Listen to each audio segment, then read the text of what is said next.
Nama kita ni pada dah. Nah, tengok halu ya. Nama Takribul Ikhwan biasa ya. Nah, nama kita dan kitab Melayu. Jenis orang tak siap molok tambah ni kitab sini. Oh, kitab Melayu buat kira. Doh, sepopok yo arak.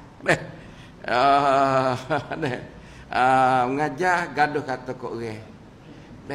Setak ngajar kata kok orang lalu. Tu orang panggil kalau tengok dia muduk mengajar kata kok orang tu.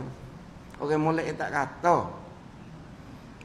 Dia buat ilmu hak dia. Tak ada ambil orang lain tak tepi yang nanti kata dengar hak ni pop akak. Hak tu kepada seorang tu jadilah. Untuk jadi tu.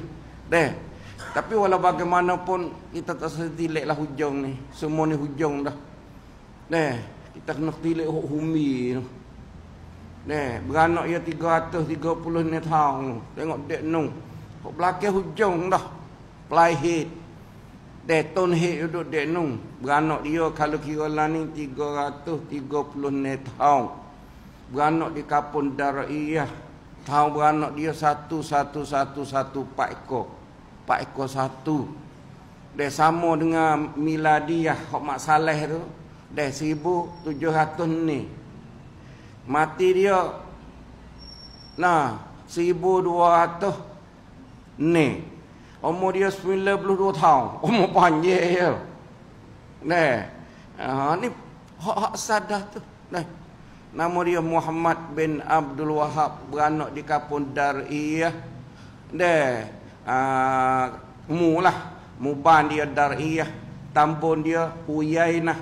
Duduk di antara celah di antara Mekah dengan Madinah. Orang ni mengkafir musyrik kat orang dah. Orang nak pergi ziarah Rasulullah, nak selawat ke Nabi, syirik. Orang kelik ziarah Rasulullah, kelik selawat ke Nabi, lalu kenapa mohya dia kata apa? Kullu al-musyrikin sabilahum. Biar musyrik dia. Berarti 330 ni tahun dulu tu. Datuk yo musyrik kat orang dah. Baca ke bawah lah dalam sejak. Duhuraiha tawassul. Siapa tawassul dengan Nabi? Syirik. Tu pun ayah lama dah 330 ni tahun. Duk musyrik kat orang dah. Muhammad bin Abdul Wahab. Pas laning, pasal cara hal laning. Depok lagu tu, nak lagu tu. Laning dalam telefon syirik, kau tu syirik kau ni. Terus gaduh syirik tu, bapak ya syirik dah. Pas syirik dengan kafir hok mana? Setengah orang tak tahu apa tu. Syirik dengan kafir hok mana?